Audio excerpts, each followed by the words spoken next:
हरे राम राम राम हरे हरे, हरे कृष्ण कृष्ण कृष्ण हरे हरे, हरे राम राम राम हरे हरे, हरे कृष्ण कृष्ण कृष्ण हरे हरे, हरे राम राम राम हरे हरे, हरे कृष्ण कृष्ण कृष्ण हरे हरे, हरे राम राम हरे हरे, हरे कृष्ण कृष्ण कृष्ण हरे हरे.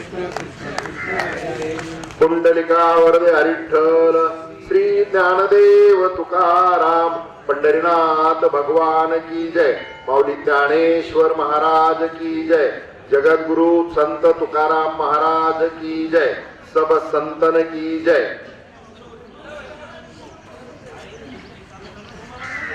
इकडे आता तिकडे आवाज करू नका कुणी, तिकडे जरा बोलायची करावा विचार, तरावा या पार भव सिंधू, नाशिवंत देह जाणार सकळ, आयुष्य खातो काळ सावधान, संत समागमी धरुणी आवडी, करावी तातडी परमार्थाची, तुका म्हणे येई लोकीचे व्यवहारी, नये डोळे धुरे भरुणी राहो, वक्रतुंड महाकाय सूर्यकोटी समप्रभ, निर्विघ्नम कुरु मे देव सर्व कार्येषु सर्वदा. गुरुर ब्रह्मा गुरुर विष्णू गुरुदेव महेश्वरा, गुरु साक्षात परब्रह्म तस्मै श्री गुरु नमः. आज या ठिकाणी ही प्रवचन रूपी सेवा कशाच्या निमित्तानं आहे हे आपल्याला सगळ्यात ज्ञात आहे, परंतु आजचा प्रवचनकार या नात्यानं परिहार देणं गरजेचं आहे. कैलासवासी लालासाहेब संभाजीराव दोरगे यांना 10 दिवसापूर्वी देवाज्ञा झाली. आज त्यांचा दशक्रिया विधी. खर तर 6 भावांचा हा मोठा परिवार, या ठिकाणी तानाजीराव असतील, शहाजीराव असतील, बाळासाहेब असतील, विलासराव असतील, कैलासवासी निवृत्तीभाऊ असतील, या 6 भावंडाचा हा परिवार, त्याच्यातून निवृत्तीभाऊ आणि या ठिकाणी लालासाहेब आपल्याला सोडून गेलेले आहे. खर तर लालासाहेब गेल्याची घटना नातेवाईक असणारे आणि लालासाहेबांचे पुतणे असणारे माणिकराव यांनी मला फोन करून सांगितलं आणि त्या दिवशी सांगितलं की 27 तारखेला तुम्हाला येवतला यावं लागेल. मी दशक्रियेला येतो म्हणून सांगितलं. ते म्हणले दशक्रियेला तर यायचंय, पण तुम्हाला प्रवचन करावं लागेल. आणि म्हणून ही प्रवचन रूपी सेवा खर तर मला करण्याची आज संधी या ठिकाणी मिळालेली आहे. या परिवाराचं एक वेगळं नातं आहे. त्या ठिकाणी 2019च्या विधानसभेच्या निवडणुकीत मी ज्यावेळेस उभा होतो त्यावेळेस माणिकरावनं सगळ्या पाहुण्यारावड्यांकडे जाऊन त्या ठिकाणी माझ्यासाठी खूप मोलाचं काम त्यांनी त्या ठिकाणी निश्चितपणाने केलेलं होतं. सगळ्याच पाहुण्यारावड्यांनी खूप मोठं बळ दिलेलं होतं. परंतु ठीक आहे, इथून फारसं राजकारण मी काही कधी बोलत नाही.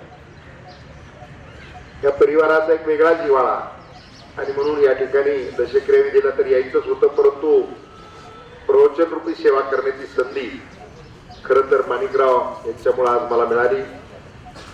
लालासाहेब गेले, त्यांच्या पाठीमागे एक मुलगा, एक मुलगी, त्यांच्या धर्मपत्नी श्रीमती रेखाताई, असा परिवार त्या ठिकाणी पाठीमागा आहे. आज या ठिकाणी या दशक्रिया विधीच्या निमित्तानं प्रवचन रूपी सेवा करत असताना जगदवंदनीय श्रीमंत संत जगद्गुरु तुकाराम महाराजांचा अभंग आजच्या सेवेसाठी घेतलेला आहे.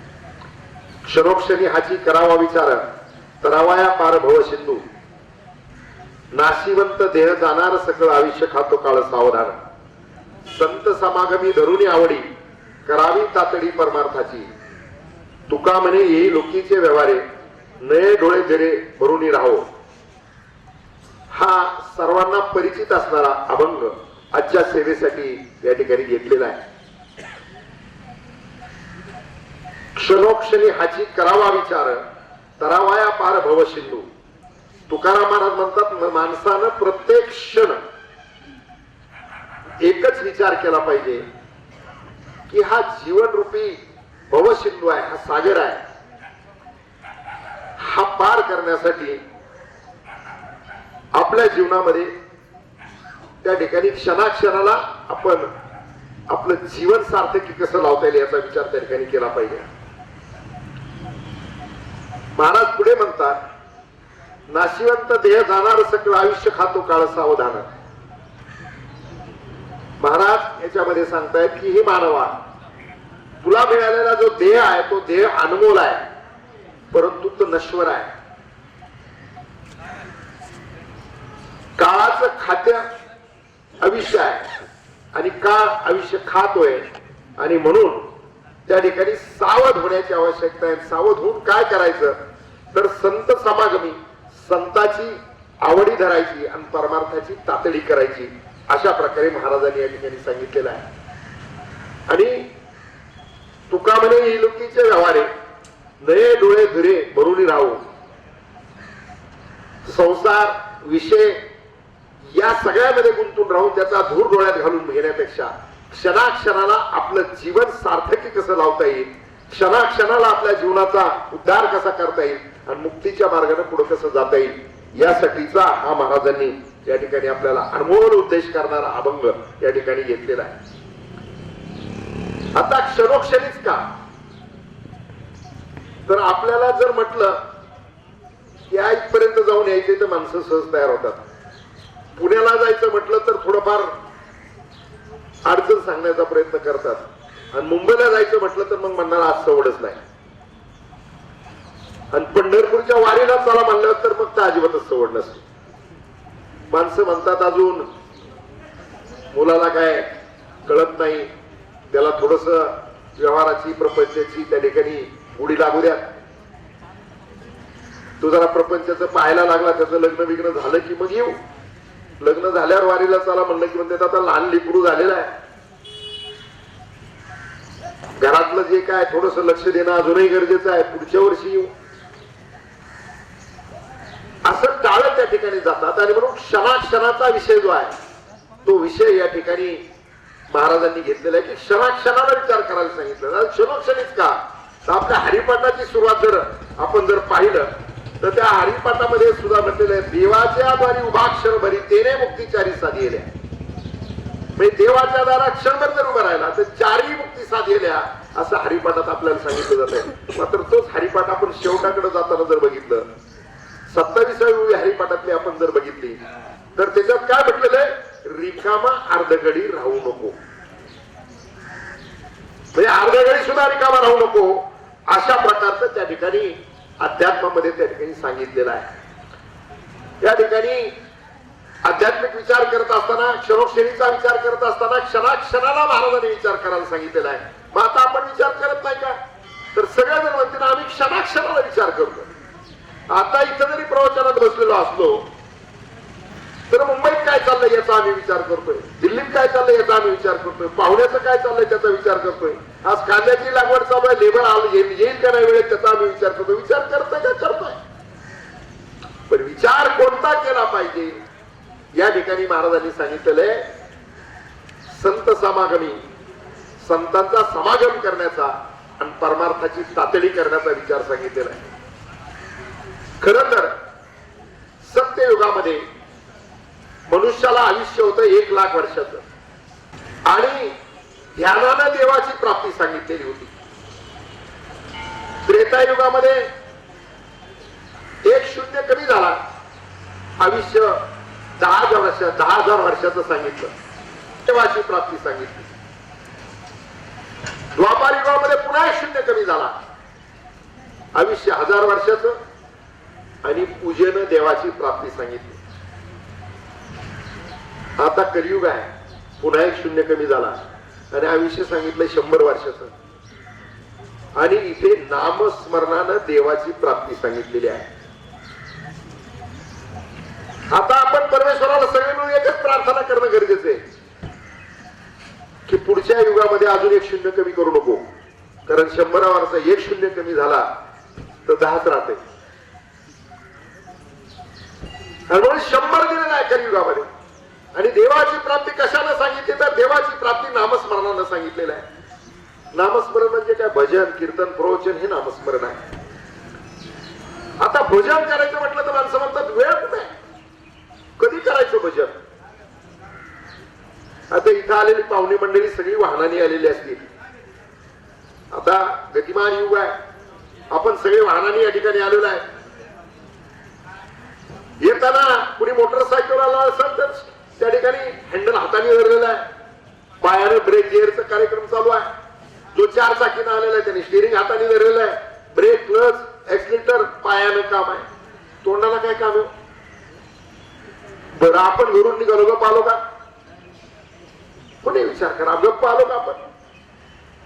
मग भजन करण्यासाठी तोंड मोकळं लागतंय. आम्हाला संतांनी केवढं मोठं त्या ठिकाणी तत्वज्ञान सांगितलेलं आहे, केवढं मोठं आम्हाला शिकवण दिलेली आहे.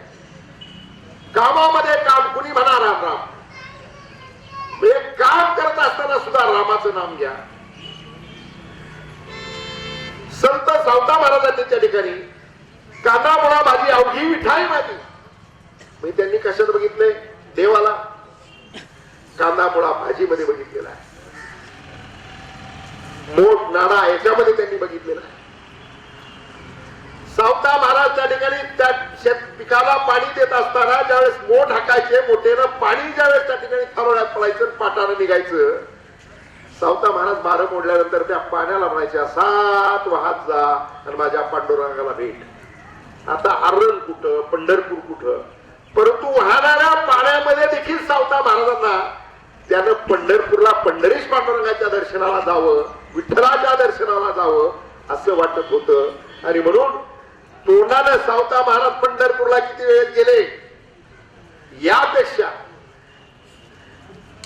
सावता महाराजांनी कायम देवाचं नामस्मरण केलं आणि म्हणून देव त्या ठिकाणी सावता महाराजांना भेटायला येत होता. खर तर दंभ फार झाला. एकदा असंच मोठ्या महाराजाची दिंडी त्या ठिकाणी पंढरपूरला चाललेली होती. आता संस्कार तशाच प्रकारचे होते. सावता महाराजांची मुलगी दिंडी येते म्हणून पाहिल्यानंतर शेतातली काही भाजी घेतली, काही फळं घेतली आणि ती रस्त्यावरती ती टोकरी घेऊन गेली की वारकरी येत आहेत आणि त्या वारकऱ्यांना ती द्यायला लागली ती फळं आणि भाजीपाला, की तुम्ही जा आणि माझ्या पंढरपूरला गेल्यानंतर विठ्ठलाला ही माझी फळं आणि भाजीपाला द्या. आता दिंडीतले दंभ असणारी काही माणसं होती, त्यांनी सांगितलं, पांडुरंग काय हे खातो का रे? ती टोकरी घेतली, फेकून दिली आणि नाचायच्या म्हणजे नाचतोय, भजन गातोय, भजन गाता गाता जात असताना एका जाणीवपूर्वक त्या मुलीला पायानं धक्का दिला, ती पोरगी पडली. सावता महाराज त्या ठिकाणी पळत गेले, मुलीला उचलून घेतलं, कवटाळलं, त्याला समजून सांगितलं आणि महाराज म्हटलं, अरे पंढरपूरला चालला, तुम्हाला लेकरामध्ये तुम्हाला पांडुरंग दिसला नाही, तुम्हाला लेकरू त्या ठिकाणी पांडुरंगाला देण्यासाठी फळं देत होतं, त्या फळं तुम्ही ती घेतली नाही, स्वीकारली नाही, तुम्ही पंढरपूरला गेल्यावर तुम्हाला कसा पांडुरंग भेटेल? सावता महाराज एवढंच बोलले. सत्ता केवढी मोठी होती बघा.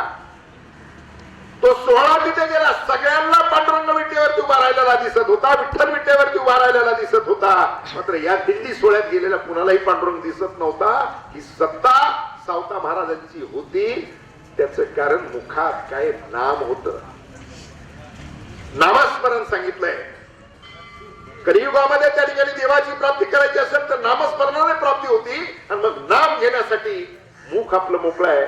देवे दिला देव भजना गुमटा, आपल्याला देहच भागण्यासाठी दिलेला आहे. किती आयुष्य, नाशिवंत देह जाणार सकळ आयुष्य खातो काळ, सावधान. आयुष्य किती आपल्याला, अल्प आयुष्यात आपण. आता लालासाहेब गेले, वय वर्ष 55. मी तर कलियुगात 100 सांगितलं. आजचं तर खरं तर जगण्याचं आव्हान आहे. पुढे गेल्यानंतर मी सांगेन, शेवटच्या टप्प्यामध्ये ते सांगत असतो की आज सगळ्यात मोठं आव्हान तुमच्या सगळ्यांच्या समोर कोणतं असेल तर आपल्या सगळ्यांच्या समोर जगण्याचं आव्हान आहे. ते पुढे जाऊन मी सांगत असतो. परंतु या ठिकाणी विचार करत असताना आम्हाला तुकाराम महाराज सांगतात, क्षणाक्षणाला विचार करा. आम्ही विचार करतोय, परंतु विचार त्या ठिकाणी आमच्या जीवनाचं कल्याण करण्याचा विचार करतोय का, हा सगळ्यात महत्वाचा विषय आहे.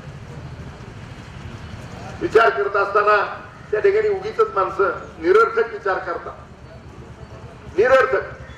आता काही माणसं इथं बसल्यानंतर थोड्या वेळाने काक स्पर्श याच्यावरती त्या ठिकाणी लक्ष राहतं. दहावीच्या ठिकाणी तर सगळ्यात महत्वाचं एकदा विधी कधी आटोपतोय, आटोपल्यानंतर त्या ठिकाणी काक स्पर्श कधी होतोय.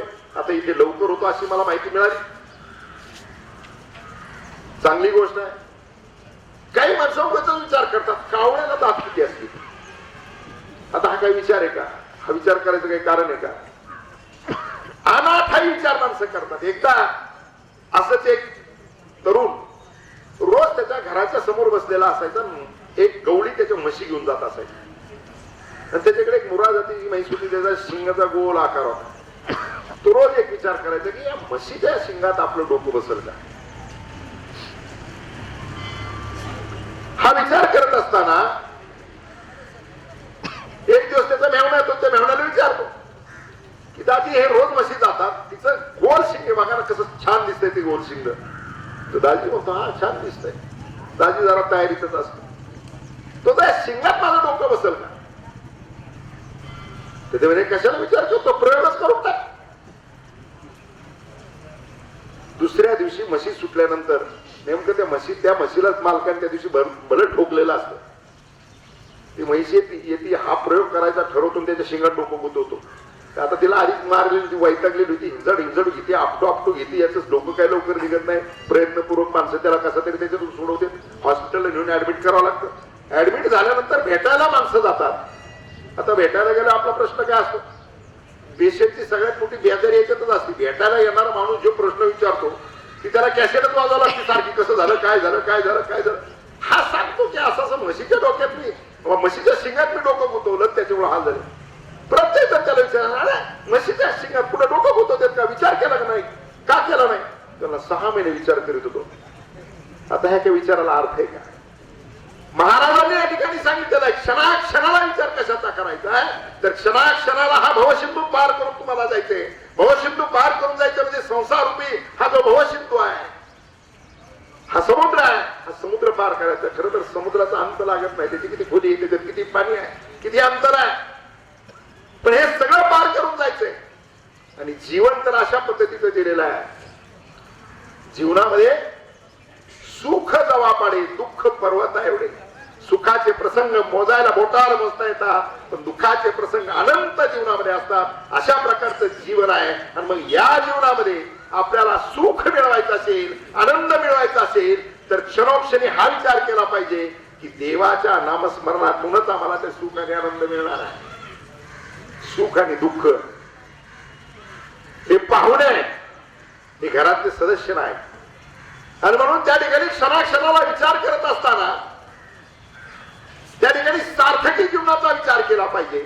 आपलं जीवन सार्थकी कसं होईल याचा विचार केला पाहिजे.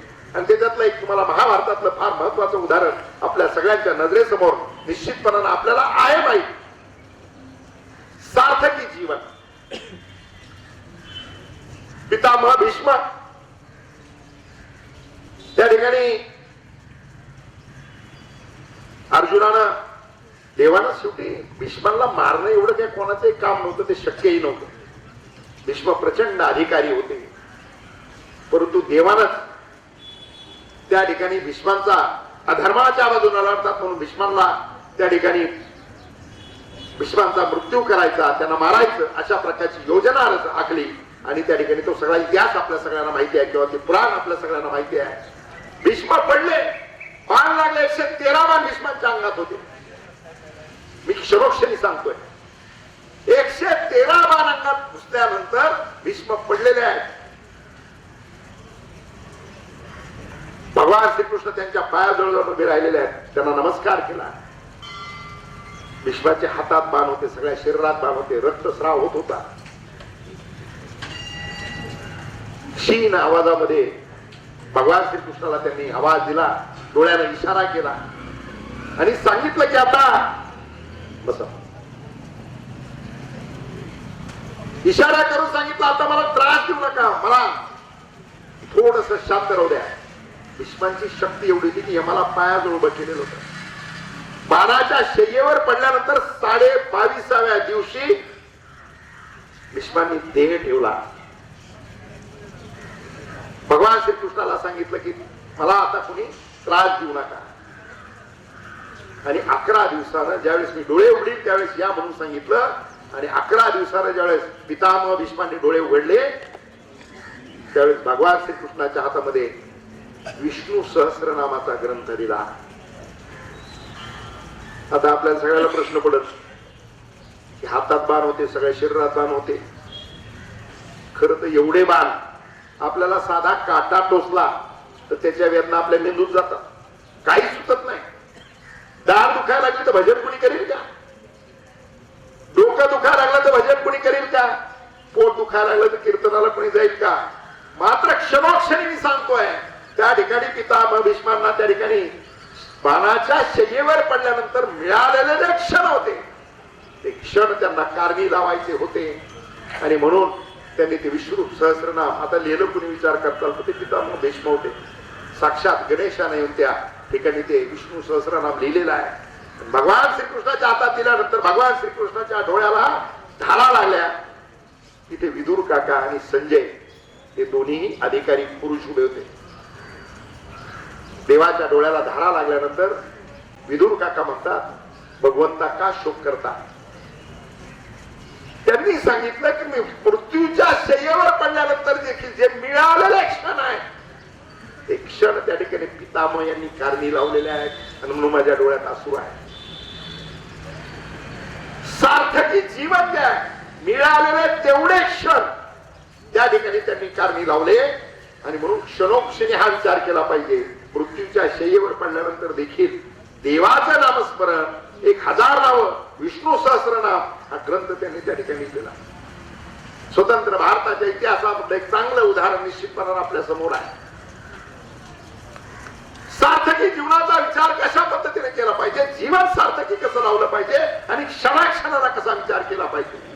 शहीद भगतसिंगाचं उदाहरण. शहीद भगतसिंग वयाच्या 23व्या वर्षी फासावरती चढला भारत मातेच्या स्वातंत्र्यासाठी. शहीद भगतसिंगांना त्या ठिकाणी फाशीची शिक्षा झाली. 21व्या वर्षी त्यांना अटक झाली आणि फाशीची शिक्षा झाली त्या दिवशी सकाळी जेलर भगत काय करतोय, एक तरुण मुलगा त्याला फाशीची शिक्षा सुनावली गेली. हा काय करत असेल, कारण काही वेळानं त्याला फासावरती चढवलं जाणार आहे म्हणून जेलर पहाटे त्यावेळी सहज भगतच्या जी काय त्याची जेलची खोली आहे तिथे जातो आणि तिथे जाऊन पाहतो तर त्या ठिकाणी भगत व्यायाम करत असतो, सूर्यनमस्कार करत असतो आणि सूर्यनमस्कार करत असताना भगतला पाहिल्यानंतर तो जेलर हवालदिल होऊन जातो. त्याला असं वाटतं काही वेळानं याला फासावरती चढवणार आहे आणि हा व्यायाम करतो, हा सूर्यनमस्कार करतो. रामकृष्ण. मग जेलर भगतसिंगाला प्रश्न विचारतो, अरे भगत, व्यायाम तर शरीरासाठी असतो आणि तुला थोड्या वेळानं फासावरती चढवणार आहे, हे शरीर तुझं जाणार आहे, मग तू व्यायाम कशासाठी करतो? मी क्षणोक्षणीच सांगतोय यामध्ये भगतसिंगाने दिलेलं उत्तर सगळ्यात महत्वाचं आहे. भगत म्हटला की माझी आई रोज एक टोकरीवरून फुलं घेऊन येत असते पूजेसाठी आणि देवाची पूजा करत असताना त्या टोकरीभर फुलातले ते ताजे तवाने फुलं आहेत. ती फुलंच फक्त माझी आई देवाला वाहते, बाकीची फुलं वाहत नाही, सुकलेली फुलं वाहत नाही. जर या भारत मातेला मी शहीद व्हायला निघालेला आहे ते ताजं तवानं फुल माझी आई जसं देवाला वाहत होती तसा ताज्या तवान्या चेहऱ्यानं या भारत मातेसाठी मी शहीद होणार आहे. आणि म्हणून शहीद भगतसिंगाचं नाव आज देखील जिवंत इतिहासामध्ये आहे. क्षणोक्षणी हाची करावा विचार करत असताना त्या ठिकाणी सार्थकी विचार जीवनामध्ये करण्याची आवश्यकता आहे. हा विचार करत असताना आपण आपलं जीवन कशा पद्धतीनं जगतोय याचा विचार करण्याची आवश्यकता आहे. भजन त्या ठिकाणी कलियुगामध्ये भजन सांगितलेलं आहे, भजनाला देवाची प्राप्ती सांगितलेलं आहे. अरे भजन भजन म्हणजे तरी काय? भजन म्हणजे नुसतं मी मगाशी सांगितलं तसं नाही की सारखं तुम्ही देवाचंच नामस्मरण आणि देवाचीच भजन टाळा घेऊन बसा, सगळा काम धंदा सोडा, सगळा व्यवसाय सोडा आणि व्यवसाय सोडून तुम्ही फक्त भजन करत बसा असं नाही. भजनाचा अर्थ असा आहे की चांगलं बोलणं हे सुद्धा भजन आहे. माऊली सांगतात, तैसे साच आणि मवा मितुले आणि रसाळ शब्द जैसे कल्लोळ अमृताचे. तुमचं बोलणं चांगलं असलं पाहिजे. एकदा एक पेशंट त्या ठिकाणी ऍडमिट होत. त्या पेशंटला डिस्चार्जचा दिवस आला. डॉक्टर डिस्चार्जच्या दिवशी आपल्याला सल्ला देतात, काय खायचं काय नाही खायचं, कसं राहायचं, कसं त्या ठिकाणी आपला रोजचं शेड्यूल ठेवायचं, हे डॉक्टर सांगत असतात. तसं एक डॉक्टर एका हॉस्पिटलमध्ये त्यांच्या पेशंटला सांगत होते की आता नीट नेटकं चांगलं जीवन जगा, रोजचा थोडासा व्यायाम करा, जेव्हा जेवणाचं टायमिंग ठरवून घ्या, वेळची वेळेला जेवा, चांगलं खा, बाहेरचं खाऊ नका, घरचं खा. तेवढ्याच बायको पळत आली. म्हणजे डॉक्टर सांगायला काय ते, हेच मी सांगते त्यांना, वेळेवर जेवा, चांगलं खाय सांगता, मी रोज सांगते, हे माझं ऐकत नाही. आणि मग डॉक्टर बघा ना, असं डॉक्टरच्या मड्यावर घालावं लागतं. आता काय म्हणायचंय बोलण्याला, डॉक्टरनी काय, साथ आणि मावा, खरं आणि मावा असलं पाहिजे. हे पण भजन आहे. बोलत असताना आपले शब्द जर चांगले आले तर ते चांगले शब्द देखील भजन ठरतात असं दादा. आणि म्हणून त्या ठिकाणी क्षणाला आपल्याला हा विचार करायचा आहे. कारण आयुष्य किती आहे, अल्पकाळ आयुष्य आहे. मिळालेलं जे आयुष्य आहे त्याच्यातला अर्ध झोपेत जात आहे, 12 वर्ष बालपणात जात आहेत, राहिलेल्या आयुष्यातले काही वर्ष त्या ठिकाणी तुमच्या आजारपणात जात आहेत, काही वेगळ्या नियमित असणाऱ्या कार्यामध्ये जात आहेत. माणसाला जगायला आयुष्य मिळतंय की, हा सगळ्यात महत्वाचा प्रश्न आहे. आणि म्हणून क्षणोक्षणी याच्यासाठी सांगितलेलं आहे की तुमच्या हातात कोणताही क्षण नाही. 55 वर्ष लालासाहेबांचं जायचं वय नव्हतं, पण जावं लागलं. जीवनामध्ये सगळ्यात महत्वाचं जर सत्य काय असेल, अंतिम सत्य काय असेल जीवनात, तर मृत्यू हे अंतिम सत्य आहे. जीवनामध्ये जीवन तुमचं काय आहे, 3 पानाची डायरी आहे. पहिलं पान जन्म आहे, शेवटचं पान मृत्यू आहे, आणि मधलं पान जीवन आहे. मधलं पान तुम्ही काय लिहिताय सगळ्यात महत्वाचं आहे. तुमचं जीवन जे आहे ते मधलं पान लिहित असताना ते तुम्ही त्याच्यामध्ये काय नोंदवताय ते खऱ्या अर्थानं बरोबर येतं. आणि म्हणून आपल्याला मिळालेलं आयुष्य जे आहे ते आयुष्य त्या ठिकाणी योग्य पद्धतीने जगणं, आणि ते जगत असताना संत समागम, चांगले विचार हे त्या ठिकाणी आपल्याला अंगीकारण्याची आवश्यकता निश्चितपणानं आहे. विचार करताना माणसं सगळा विचार करतात. एकदा असाच एक विवाह इच्छुक तरुण त्या ठिकाणी लग्न करायचं असता. आजचा प्रश्न तोच आहे सगळ्यांच्या पुढे. आम्ही सामाजिक क्षेत्रात काम करणारे कार्यकर्ते, राजकीय क्षेत्रात काम करणारे कार्यकर्ते, कुठं गेलं, कसं चाललंय, काय चाललंय याची सगळ्याची चौकशी केली की सहजपणानं सांगितलं जातं की एखादं स्थळ बघा. स्थळ बघा सांगण्यामध्ये 70% लोक मुलगी बघा म्हणून सांगणारे आहेत. एक विवाह इच्छुक तरुण असाच विचार करतो की लग्न होत नाही, काय करावं. विचार सांगतोय मी तुम्हाला. तो म्हणतो आपण त्या ठिकाणी तपश्चर्या करू, देवाकडे जाऊ, देवाची तपश्चर्या करू. तू जातो हनुमंतरायाच्या मंदिरात बसतो. हनुमंतरायाच्या मंदिरामध्ये तपश्चर्या करत असताना हनुमंतरायाला खूप तपश्चर्या करतो. हनुमंतराय प्रसन्न होतात. बोल बालका काय पाहिजे म्हणून विचारतात. तो म्हणतो माझं लग्न होत नाही. हनुमंतराय म्हणते मी नैष्ठिक ब्रह्मचारी, माझा लग्नाचा संबंधच नाही. माझ्याकडून पाया पडायला तर तुझा माझा संबंध संपलाय सांगायसाठी. तू मला लग्नाचं मागायला जा म्हणे. हा मार्ग प्रभू रामाच्या मंदिरात मिळतो, तिथे रामाकडे जा, रामाची प्रार्थना कर. तो जातो, रामाची तपश्चर्या करतो. राम प्रसन्न होतात, विचारतात. विचारल्यानंतर त्या ठिकाणी फास्ट घेऊ जरा. विचारल्यानंतर तो सांगतो प्रभू माझं लग्न होत नाही. प्रभू श्रीराम आशीर्वाद देतात लग्न होईल, तथास्तु म्हणतात.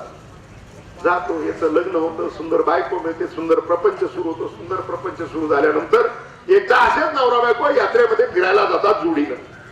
आणि फिरायला जोडीनं गेल्यानंतर बायकोचा हात सुटतो, बायको करते हरवते.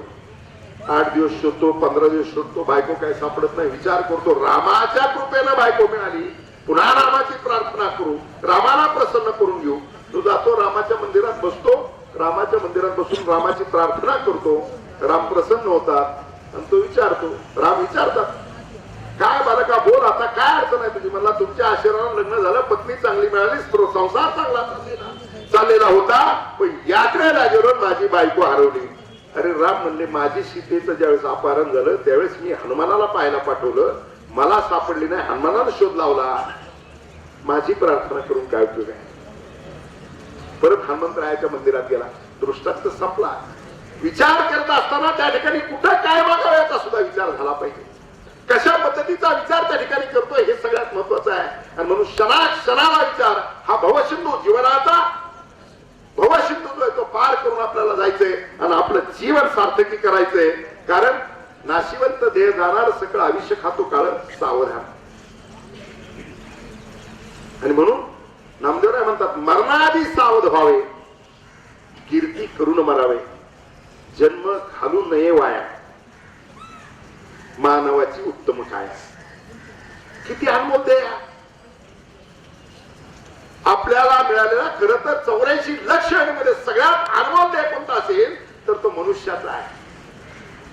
बाकी सगळे 84 लक्ष मध्ये पक्षी आहेत, पशु आहेत, वृक्ष आहेत आणि मानव आहे. याच्यामध्ये विचार करण्याची क्षमता मानवाला दिली, बोलायची क्षमता मानवाला दिली, आकलन करण्याची क्षमता मानवाला दिली, कृती करण्याची क्षमता मानवाला दिली. या सगळ्या गोष्टी जर मानवाला दिल्यात तर त्याचा उपयोग आम्ही केला पाहिजे. हे अभंगाच्या माध्यमातून तुकाराम महाराज आपल्याला सांगत असताना क्षणाला विचार करायला सांगतायत. आणि क्षणाला विचार करायचा याच्यासाठी की क्षणभंगुर नाही भरोसा, क्षणभंगुर आहे जीवन. माणसं सहज आपण म्हणतो काल भेटले होते, आत्ता सकाळी भेटलो, आत्ता चर्चा झाली आणि कसं काय घडलं. क्षणभंगुर आहे काळ, सगळ्यांची वाट पाहतोय. घडी घडी काळ वाट याची पाय, अजून किती आहे अवकाश. लालासाहेब गेले, इथं आपण बसलेले सगळे जाणार आहेत. म्हणजे मी प्रवचन करतोय, देवाचं नामस्मरण करतोय म्हणून मी राहणार आहे, बाकीचे जाणार असू नये. देवानं देखील या ठिकाणी अवतार घेतले, त्यांना देखील अवतार संपवावे लागलेले आहेत. देवाला देखील संत आले, संत मानवाच्या कल्याणाचा विचार मांडून गेले, टिकलं पडून. श्रीमंत कोण गेले या जगातले, त्यांचे जर यादी करायला लावली तर आपण 5च्या पुढे नाही जायचो. पण संतांचा विचार केला तर किती संत सांगता येते. संतांच्या जीवनामधला संघर्ष जर पाहिला, ज्ञानेश्वर माऊलींचा संघर्ष पहा, तुकाराम महाराजांचा संघर्ष पहा, पण त्या संघर्षातून सुद्धा ते जीवन जगत असताना जड जीव जनाच्या उद्धारासाठी जगले. जनाचा उद्धार केला, जीवाचा उद्धार केला, जनाचा उद्धार केला. ज्ञानेश्वर माऊलींना चांगदेव महाराज भेटायला आले, सिंहावर बसून आले, हातात साप होता आणि हे भिंतीवर बसलेले होते. चांगदेवाची मुद्रा पाहून चांगदेवाला अहंकार आहे हे माऊलींच्या लक्षात आल्यानंतर निवृत्ती दादाने आदेश केला. माऊलींनी चांगदेवाचा अहंकार उतरवण्यासाठी जडभिंत चालवली. देवांनी संतांनी केलेले चमत्कार हे काय जादूबिदूचे प्रयोग नव्हते, तो सिद्धीचा प्रकार होता. आणि त्याचा उपयोग देखील त्यांनी त्या त्या गोष्टीसाठी केला. तो कशासाठी केला? अहंकार तोडण्यासाठी केला. आणि हा आदर्श आपल्या सगळ्यांच्या समोर याच्यासाठी ठेवलेला आहे की चांगदेवाला 1400 वर्षाचं आयुष्य मिळालं होतं, माऊलींना 22 वर्षाचं आयुष्य मिळालं होतं, पण चांगदेवाचा अहंकार उतरवण्याचं काम त्याने त्या ठिकाणी केला. जीवाचा अवतार केला. शुद्धीपत्र मागायला त्या ठिकाणी माऊली गेलेले होते. खरं तर किती मोठा अन्याय. आपण तर अन्यायाच्या बाबतीमध्ये काय किरकोळ गोष्ट झाल्यावर किती व्यथित होतो, किती त्रागा करतो, किती जीवाचा आग पाखड आपण किती करतो. संतांचं जीवन बघितलं, रामकृष्ण या संतांचं जीवन जर बघितलं तर संतांच्या जीवनामध्ये किती संघर्ष आहे. ज्ञानेश्वर माऊली हयात असताना खरं तर त्यांना त्यांच्या आईवडिलांनी शुद्धीपत्र मिळावं म्हणून पैठणच्या पीठानं त्या ठिकाणी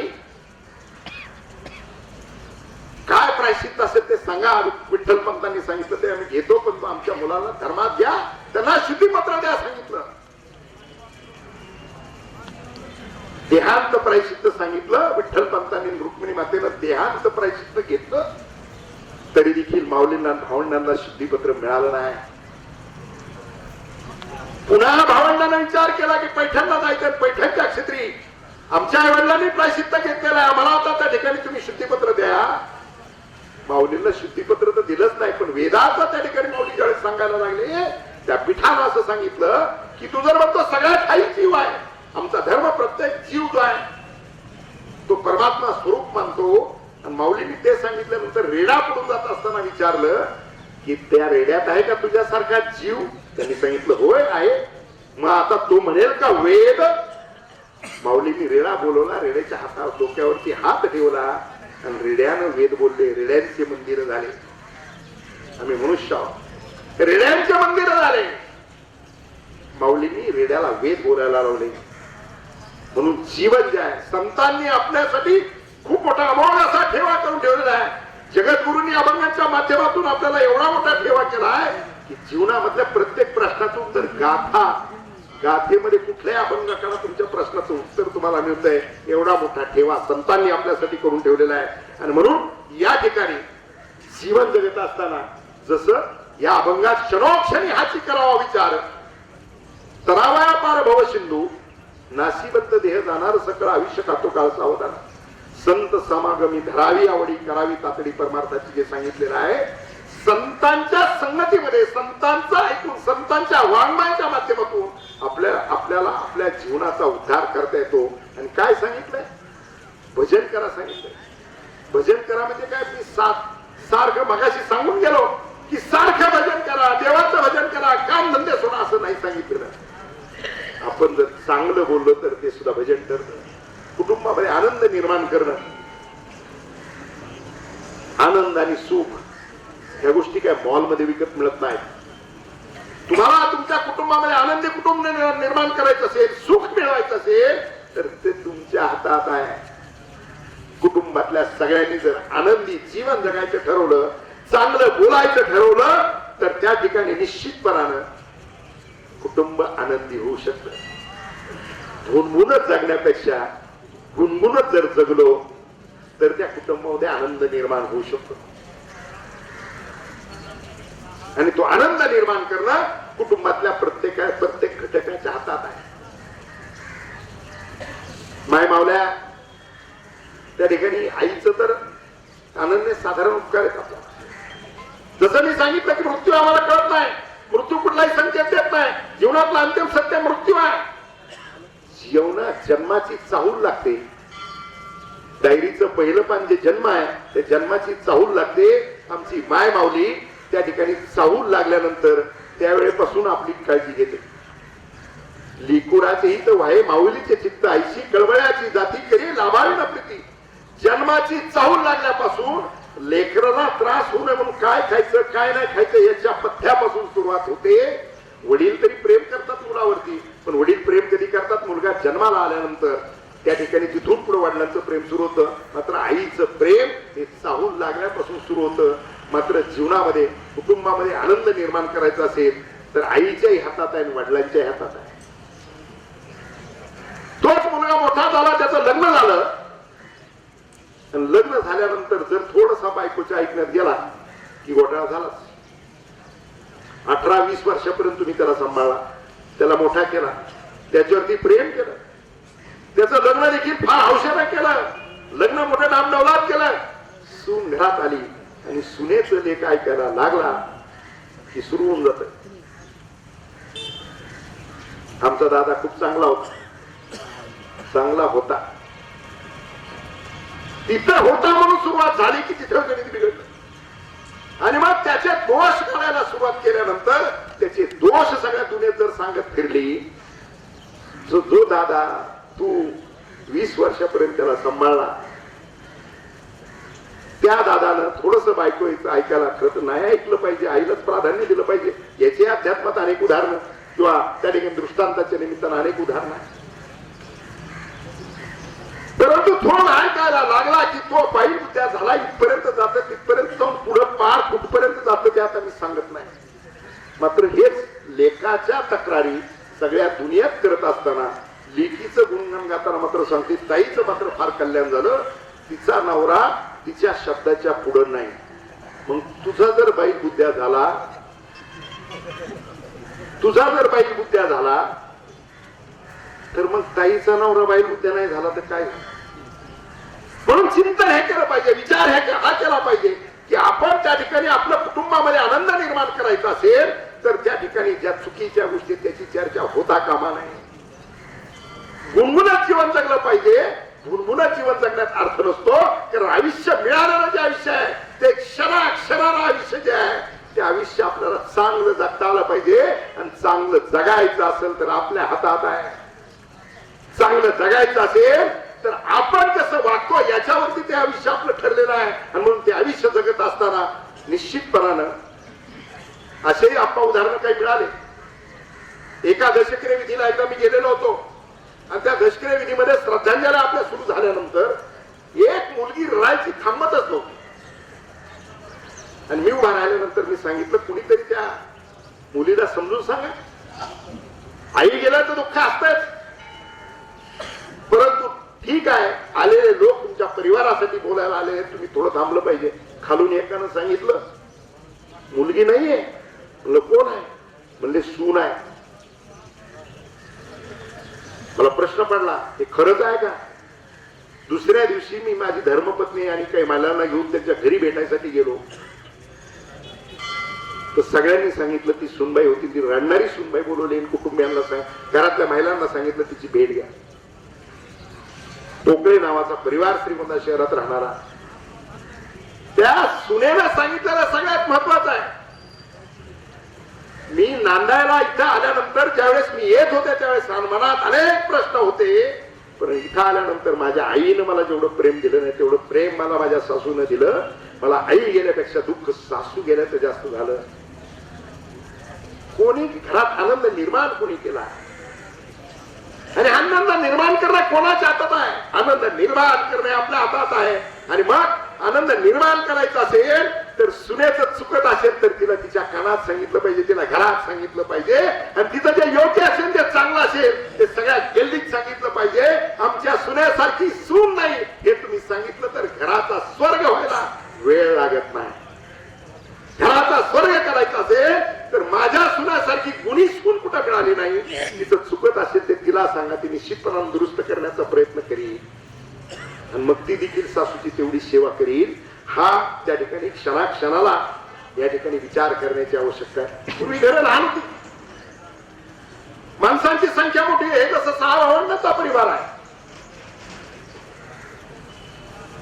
हा जसा 6 भावंडांचा परिवार आहे तशी पूर्वीच्या काळामध्ये एकत्र कुटुंब व्यवस्था होती. घरं लहान होती, सगळी माणसं एकत्र राहत होती. घरातला एखादा माणूस कडक असायचा, त्याचा धाक सगळ्या कुटुंबाला असायचा. आज घरं त्या ठिकाणी त्या काळात ती घरं मोठी असताना आनंद मोठा होता, कारण सगळे एकत्र बसत होते, एकत्र जेवत होते, सगळे एकत्रपणाला त्या ठिकाणी कुटुंबातल्या सुखदुःखाचं वाटप करत होते.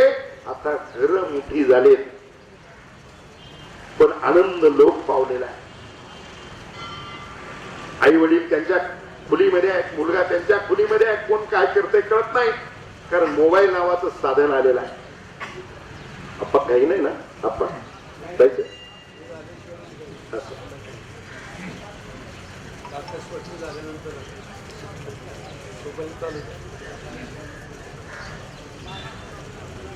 साधन आली. जुन्या काळामध्ये साधनं नव्हती पण आनंद होता. माणसं एकमेकाशी बोलत होते, संवाद साधत होते, चर्चा होत होत्या. पूर्वीच्या काळात साधनं नव्हती, आरोग्य मिळत होतं. जुनी माणसं आमची नांगरटी 100च्या टप्प्यात असणाऱ्या माणसांना आता बी आपण जाऊन भेटा आणि बोला, त्यांच्याशी चर्चा करा आणि त्यांना विचारा. आपण आमच्याकडे एका शिक्षकाचा 75चा कार्यक्रम मध्यंतरी झाला. सगळ्यांच्या भाषणात एक होतं की गुरुजींनी, अंबादास गुरुजींनी औषधाची गोळीच त्यांना माहित नाही. मला प्रश्न पडला, शिक्षक म्हणून नोकरी केली, रिटायर झाले, वय 75 झालेला आहे. मी विचार करत असताना मला आता भाषणातून विचारायचं, त्यांना खाजगीच विचारायच्या ऐवजी, म्हणजे लोकांनाही संदेश जात होते.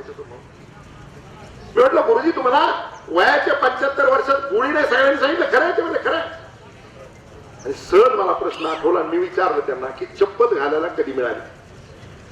त्यांनी सांगितलं, अण्णा मी डीएड झालो, मास्तरची ऑर्डर आली, वडिलांनी कुपरीच्या खिशात हात घातला आणि म्हणले आता उद्या तुला साळत जायचंय, वाना घे. शिक्षक म्हणून हजर झाल्यानंतर, कारखान्याचे डायरेक्टर होते आपले अंबादास दरेकर गुरुजी, शिक्षक झाल्यानंतर मला चप्पल घालायला मिळाली. आणि मग त्यावेळेस मी सांगताना बोलून गेलो पुढे, कारण आता अनेक गोष्टी ज्या आहेत त्या अध्यात्माशी निगडीत आहेत. त्यावेळेस बोलून गेलो, मी सांगितलं की तुम्हाला पायात चप्पल घालायला मिळाली नाही हा शाप नाही ठरला, तुम्हाला ते वरदान ठरलेलं आहे. पायाला टोचलेले खडे असतील, काटे मोडलेले असतील, ॲक्युप्रेशर झालं, ॲक्युपंक्चर झालं, रक्ताभिसरण चांगलं झालं, पचनक्रिया चांगली झाली, तुम्हाला आरोग्य मिळालं. जुन्या काळात माणसं नांगरटी करत होते, नांगराला जात होते, मैल चालणं होत होतं, पहाटेच्या त्या ठिकाणी घड्याळ होते काय. आता आहे घड्याळ, इथं पाहिलं मी छातीवर लावलेलं, हातात बी आहे प्रत्येकाच्या. पूर्वी घड्याळ नव्हते, चांदणी उगवली की माणसं त्या ठिकाणी त्याच्यावरती त्यांचं ठरायचं सगळं. आणि मग तिथून पुढे त्यांचा सगळा व्यवहार सुरू व्हायचा. मैल नांगरटीच्या पाठीमागे चालू व्हायचं. आमच्या माय मावल्या जात्यावरचं दळण जळायच्या, त्या गरम पिठाच्या भाकरी करायच्या, दिवस उगायच्या बरोबर त्या ठिकाणी भाकरी घेऊन जात होत्या. जुनी माणसं माझ्या समोर बसलेली, फेट्यावाली माणसं समोर बसलेले, त्यांना आरोग्य मिळालं. त्याचं कारण त्यांना त्या ठिकाणी मेहनत होती, साधनं नव्हती, परंतु त्यांना ती साधनं नव्हती, वरदान ठरलं म्हणून आयुष्य मिळालं. आमच्याकडे साधनं आले, त्या साधनाने आमचं काय केलंय तुम्ही मला सांगा. आता पक्षी येतात, येऊन आपण कावळा पक्षी कुठेतरी धडकला गाडीला तर मेलेला आपल्याला पाहायला मिळतो, तारेला चिकटला तर मेलेला पाहायला मिळतो. सहज असा पक्षी मरून पडलेला तुम्हाला दिसतो का कुठं? दिसतो का पक्षी कुठं? दिसत नाही. पक्ष्यानं कुठेतरी आता त्या ठिकाणी ठीक आहे, फार खाणं झालेलं आहे, म्हणून आता डायटिंग केलं पाहिजे, म्हणून आता कावळा असं ठरवतो का कधी की आज एकाच धावेच्या एकाच पिंडाला स्पर्श करायला जायचं का? वजन वाढलेले डॉक्टरनी सांगू. पक्ष्यांचे पशूंचे दवाखान्यांची संख्या किती आहे? पशूंच्या दवाखान्याची संख्या मर्यादित आहे, मात्र माणसाच्या दवाखान्याची संख्या म्हणजे 7-8 गावात एखादा पशूचा दवाखाना असेल, परंतु एका गल्लीत 7-8 दवाखाने माणसांचे आहेत का? आपल्याला आपल्या जीवनाची चौकट समजायला तयार नाही. आपल्याला डॉक्टरला सांगावं लागतंय खायचं कमी करा, हेच खा, ते खा, हे खाऊ नका, ते खाऊ नका, हे सांगावं लागतंय. मनुष्याला अकरा सगळी शक्ती दिलेली असताना आम्ही आमच्या जीवनाचा नाश करतोय. म्हणून तुकाराम महाराजांनी सांगितलेलं प्रत्येक गोष्टीचा क्षणोक्षणी विचार करायला सांगितलेला आहे. साधन आले, मी सांगत होतो, मोबाईल आलाय, मी पण मोबाईल वापरतोय, परंतु मोबाईलला त्या ठिकाणी उपलब्धता झाली, ज्ञान मिळालं, जगाच्या पाठीवरती काय चाललंय ते कळतंय, क्षणात कुठली माहिती काढायची ते आपल्याला कळते, पण जगात काय चाललंय ते कळतंय, शेजारी घरात काय जळतंय ते कळत नाही, कारण मोबाईलची आसक्त तेवढे आपण झालो. लहान लेकर आता राहत नाहीत म्हणतात, आणि आया सांगतात की त्याच्या हातात मोबाईल दिला की ते लगेच थांबते रडायचं. आम्ही सुद्धा अभिमानाने सांगतो, त्या मोबाईल मधलं मला काय कळत नाही, माझा नातू आहे ना, तो 2 मिनिटात ते पाहिजे ते करून देतो आम्हाला. कौतुकाने आम्ही सांग, हा मोबाईल याच्यामध्ये 90% गोष्टी जरी चांगल्या असतील तरी 10% गोष्टी ज्या चुकीच्या आहेत, आणि चुकीच्या गोष्टी शिकवण्यासाठी कधी शाळा कॉलेज काढण्याची आवश्यकता पडलेली नाही. आज ज्या काही चुकीच्या घटना घडतायत त्या बहुतांशी घटनांना मोबाईल कारणीभूत आहे. इंस्टाग्रामवरची मैत्री, आमच्याच तालुक्यात झालेला प्रसंग सांगतो. आमच्याकडचा एक जीसीबी ऑपरेटर माझ्याच गावातला आप्पा राहायचा ना, छंद चांगले चांगले कपडे घालायचे, ड्युटी संपली की चांगले कपडे घालायचे, फोटो काढायचे, इंस्टावरती टाकायचे. त्यात आज फार स्टाईल झालेले. मोबाईलचा तर एवढा वापर, एवढी आसक्ती, काही माणसं आप्पा झोपेपर्यंत त्या मोबाईलवरती असते, आणि झोपताना एखादी पोस्ट केली की सकाळी लगेच मोबाईल उठल्याबरोबर येणार पहिल्यांदा पाहणार आपली पोस्ट किती जणांनी पाहिली. बरं, पाहिलेल्यापैकी ज्यांनी पाहायला पाहिजे होते त्यांनी पाहिली का नाही पाहिली, आणि त्यांनी नसतील पाहिली तर मग तर लई दुःख. रात्री झोपेपर्यंत मोबाईल, सकाळी उठलं की मोबाईल. मोबाईल मध्ये पाहिलं, एखादा माणूस जर गेलेला असेल त्याचा आपला काय संबंध, याचा काही संबंध नाही. त्याचा फोटो, त्याच्या खाली त्याच्यात फुलं आहेत मोबाईल मध्ये, फुकटच आहेत. 4 फुलं टाकायचे, भावपूर्ण श्रद्धांजली. दुसरा चाळत पुढे गेला, एखाद्याचा वाढदिवस असला त्याचा फोटो, तीच फुलं घ्यायची, तीच त्याला टाकायची, वाढदिवसाला हार्दिक शुभेच्छा. किती आसक्ती आहे. ज्याचा आमचा काही संबंध नाही त्याला शुभेच्छा, ज्याचा आमचा काही संबंध नाही त्याला भावपूर्ण श्रद्धांजली, फुलं तेच. आम्ही मोबाईलच्या किती आसक्त झालो. मी तुम्हाला सांगत होतो, इंस्टाग्रामवरती मैत्री करत असताना त्यानं इंस्टाग्रामवरती त्याचे गाड्यांची पूजा करताना कोणाची गाडी आली तिथे जाऊन उभं राहायचं, फोटो काढायचे. ते फोटो त्यांनी इंस्टाग्रामवरती टाकत असताना एका बाप डीवायएसपी आई फौजदार असणाऱ्या मुलीची त्याची इंस्टावरती मैत्री झाली. ती मुली आली श्रीगोंद्यात दादा, आणि हा याचा फोन कुठेतरी काहीतरी थोडं झालं, लागला नाही रामकृष्ण. म्हणून तिनं त्या चौकातल्या एका पोराला फोटो दाखवला की हे इथून वडाळी गाव किती किलोमीटर आहे, या साहेबांकडे मला जायचंय. साहेब म्हणल्यावर ते आमच्या गावात पोरं म्हणलं आमचं जेसीबी ऑपरेटर म्हणे. तुम्ही जेसीबी ऑपरेटर म्हणले हो, अहो म्हणजे आयटी कंपनीत नोकरीला आहे. आयटी कसलं काय म्हणे, जेसीबी ऑपरेटर, माझ्या जेसीबीवर येईल म्हणे थोडा वेळ.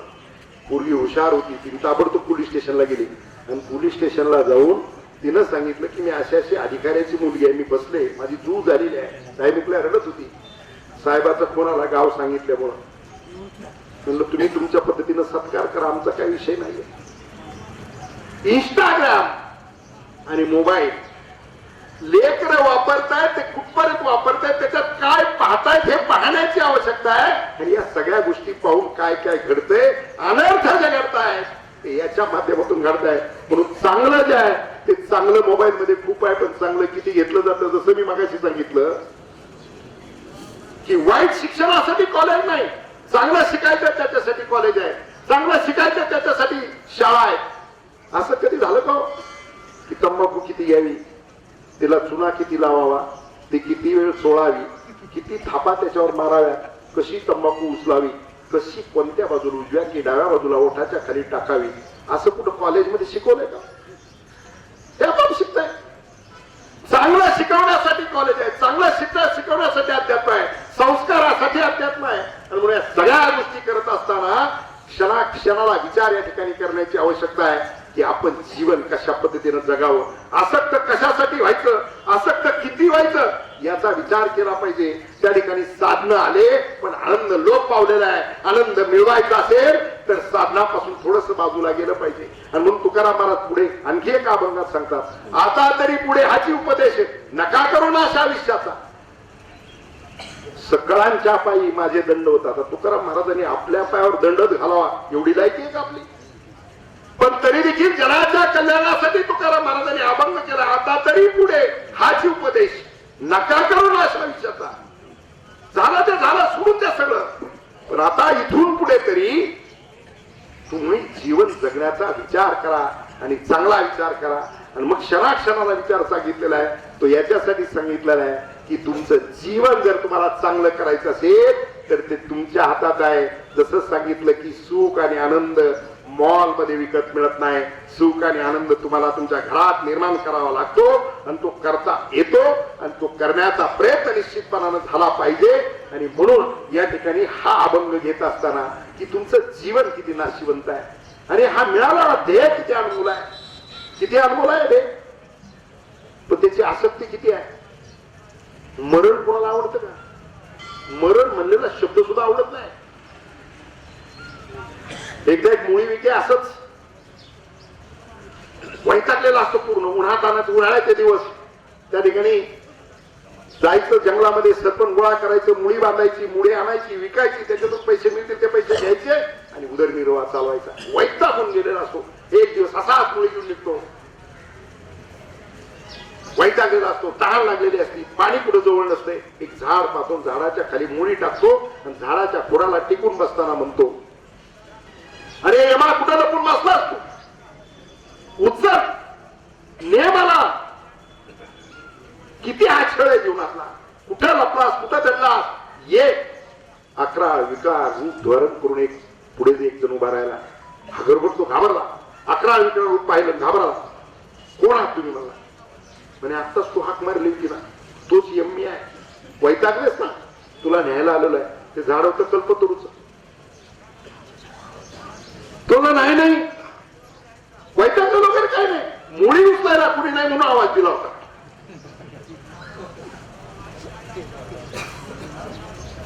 जीवन असं की मरण कोणाला आवडत नाही, पण ते कोणाला चुकवता देखील येत नाही.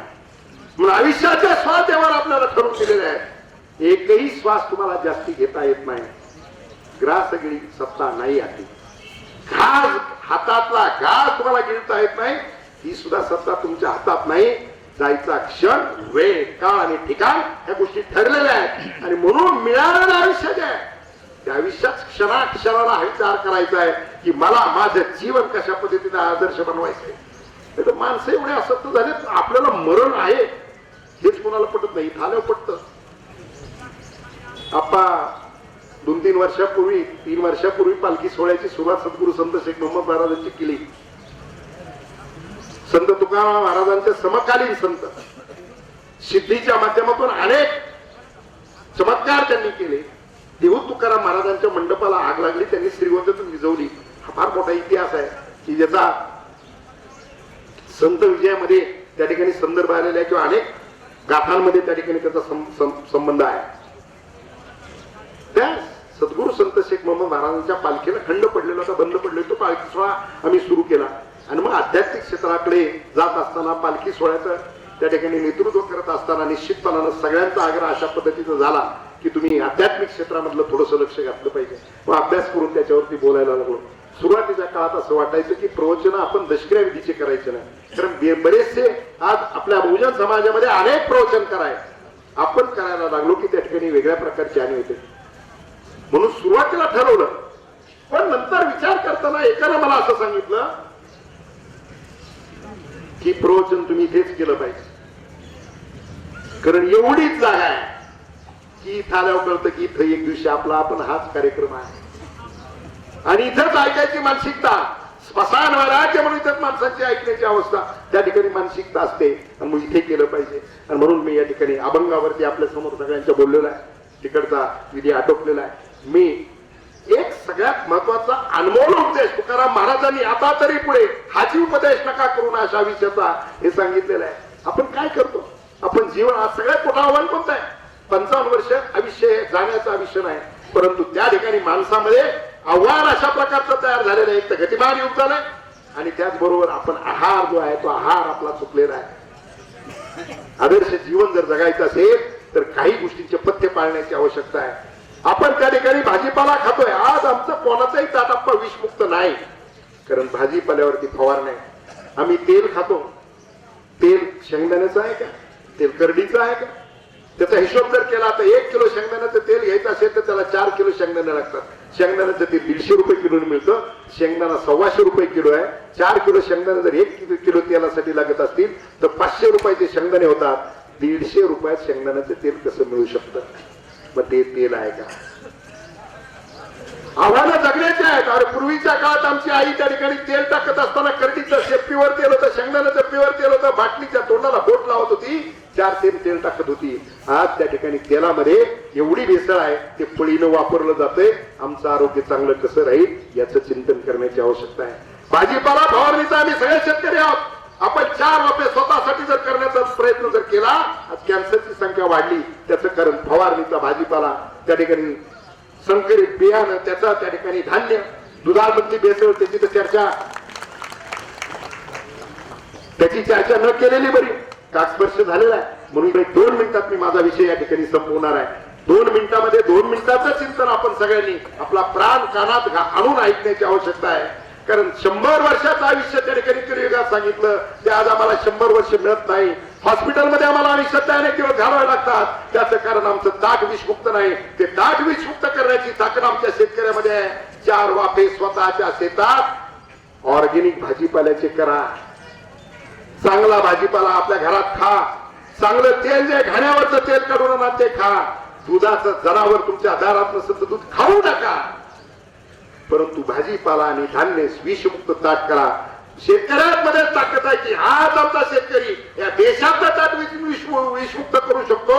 परंतु त्यांनी सुरुवात स्वतःच्या घरापासून केली पाहिजे. आणि दुसरं आणि सगळ्यात महत्वाचं एक मी सांगणार आहे. एकीकडे जेवणाच्या ताटातलं आव्हान आहे. दुसरीकडे आमची लेकरं शाळेत जातात.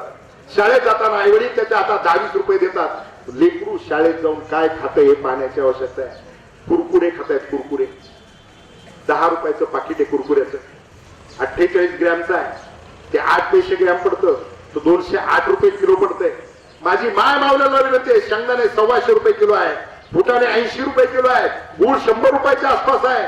गुळ आणि शेंगदाणे लेकराला द्या. गुळाचे लाडू बनवून द्या. 5-6 रुपयामध्ये लेकरू त्या ठिकाणी आनंद होईल. पण ते कुरकुरे खाते घरी आजार घेऊन येते.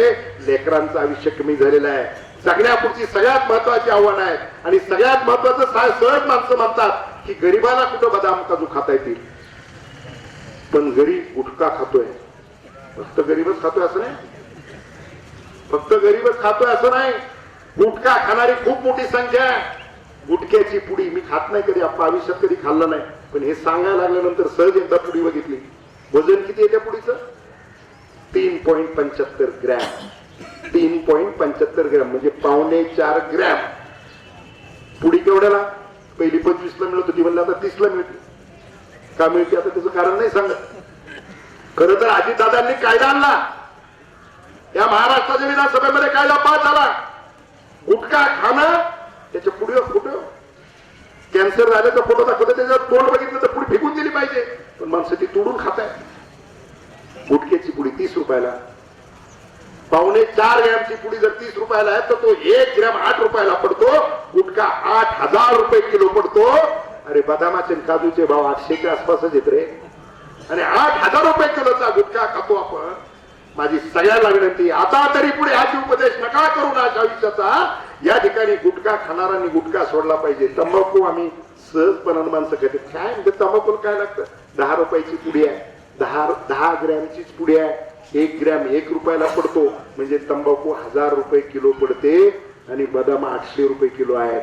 चिंतन एवढंच करा की तुमच्या कुटुंबामध्ये आनंद निर्माण करायचा असेल, तुमच्या कुटुंबामध्ये आरोग्य निर्माण करायचं असेल तर ते तुमच्या हातात आहे, कुठं बाजारात मिळणार नाही. आणि म्हणून एवढंच या ठिकाणी आपल्या सगळ्यांना उपदेश या ठिकाणी या निमित्तानं करतो की आपलं आदर्श जीवन बनवायचं असेल, आनंदी जीवन बनवायचं असेल, सुखी जीवन बनवायचं असेल, हॉस्पिटलचे खर्च टाळायचे असेल आणि आयुष्य वाढायचं असेल तर सांगितलेल्या सगळ्या गोष्टी बरोबर घेऊन जा. एवढंच या निमित्तानं सांगतो.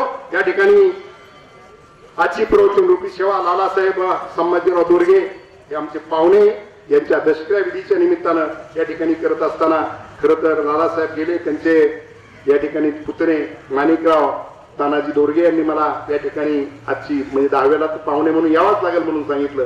पण 10व्यापेक्षा तुम्हाला प्रवचन करावं लागेल हे सांगितलं. आता या व्यासपीठावर बऱ्याच जणांनी बघितल्यानंतर बऱ्याच जणांना आश्चर्य वाटलं असेल. पण तिकडं फार गडबड आहे. तिकडचंही वातावरण शुद्ध होण्यासाठी याचा आधार राजकारणातल्या सगळ्यांनी घेतला पाहिजे असा आग्रह या ठिकाणी मी निश्चितपणे या निमित्तानं सगळ्यांना करतोय. आणि या ठिकाणी माणिकरावनं त्या निमंत्रण मला सांगितलं. त्यामुळे या ठिकाणी प्रवचन रूपी सेवा करण्याचा योग या ठिकाणी आला. 6 भावंडांचा हा परिवार. ते लालासाहेबांना एक मुलगा एक मुलगी, त्यांच्या धर्मपत्नी रेखाताई आमच्या तालुक्यातल्या दोन्ही व्यंकणाच्या आहेत. खूप मोठं दुःख या परिवाराला निश्चितपणानं झालेलं आहे. रेखाताईंच्या बाबतीत तर बिगल बिगल कर तिरिया रोए बिछड़ गई मेरी जोड़ी कहेत कबीरा सुन बे साधो सीने जोडी उन्हे तुडी. या ठिकाणी कबीरानं सांगितलेल्याप्रमाणे ज्यानं जोडी जोडलेली आहे त्यानं तोडलेली आहे. दुःख खूप आहे. त्या दुःखातून बाहेर पडण्याची शक्ती बुद्धी आणि सामर्थ्य परमेश्वर दोरगे परिवाराला सर्व नातेकरांना अशा प्रकारची परमेश्वरसाठी प्रार्थना करतो. लालासाहेबांना भावपूर्ण श्रद्धांजली समर्पित करतो आणि माझ्या प्रवचन रूपी सेवेला या ठिकाणी पूर्णविराम देतो. पुंडलिकावरदे हरी विठ्ठल श्री ज्ञानदेव तुकाराम पंढरीनाथ भगवान की जय. माऊली ज्ञानेश्वर महाराज की जय. जगद्गुरु तुकाराम महाराज की जय, सब संतन की जय.